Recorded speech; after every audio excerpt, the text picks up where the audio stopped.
بسم الله الرحمن الرحيم والطور وكتاب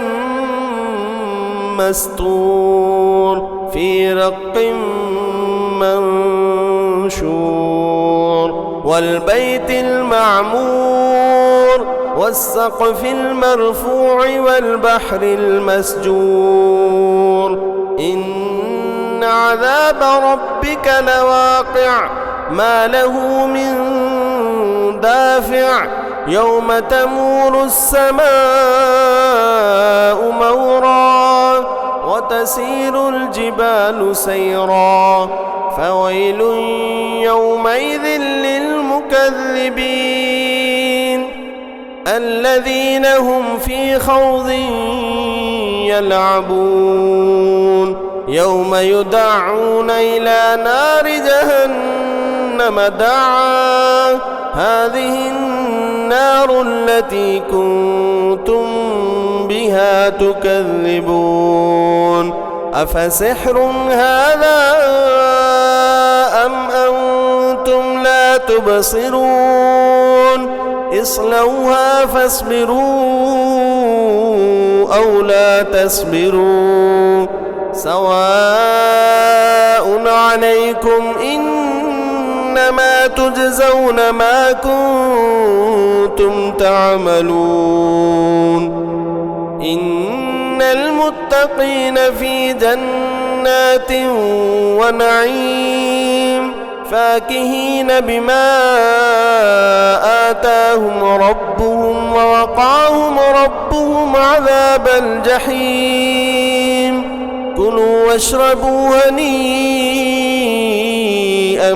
بما كنتم تعملون متكئين على سرر مصفوفة وزوجناهم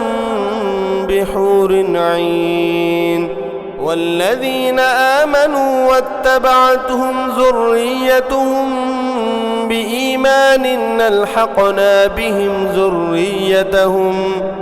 ألحقنا بهم ذريتهم وما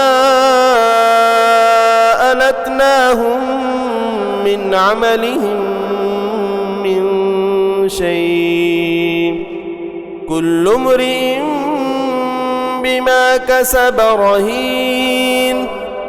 وأمددناهم بفاكهة ولحم مما يشتهون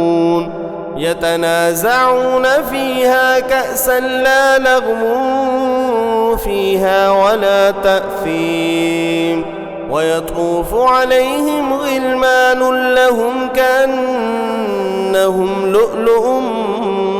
مكنون وأقبل بعضهم على بعض يتساءلون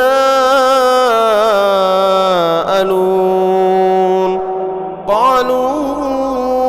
إنا كنا قبل في أهلنا مشفقين فمن الله علينا ووقانا عذاب السموم إنا كنا من قبل ندعوه إنه هو البر الرحيم فذكر فما أنت بنعمة ربك بكاهن ولا مجنون أم يقولون شاعر نتربص به ريب المنون قل تربصوا فإني معكم من المتربصين أم تأمرهم أحلامهم بهذا أم هم قوم طاغون أم يقولون تقوله بل لا يؤمنون فليأتوا بحديث مثله إن كانوا صادقين أم خلقوا من غير شيء أم هم الخالقون أم خلقوا السماوات والأرض بل لا يوقنون أم عندهم خزائن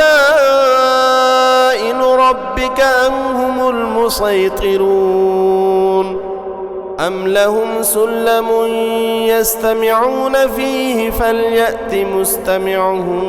بسلطان مبين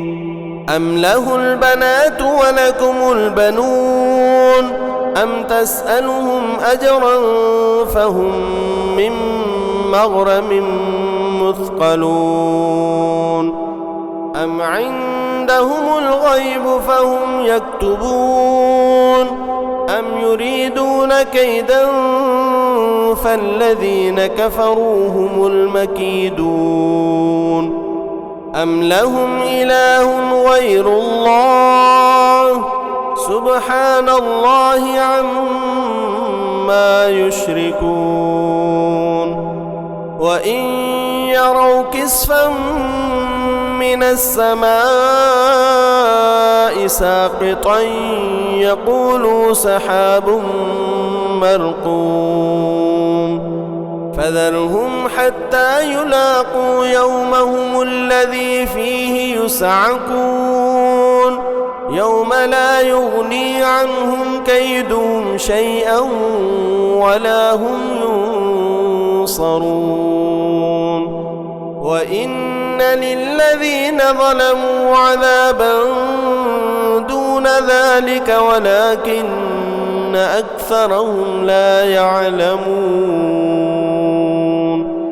واصبر لحكم ربك فإنك بأعيننا وسبح بحمد ربك حين تقوم ومن الليل فسبحه وإدبار النجوم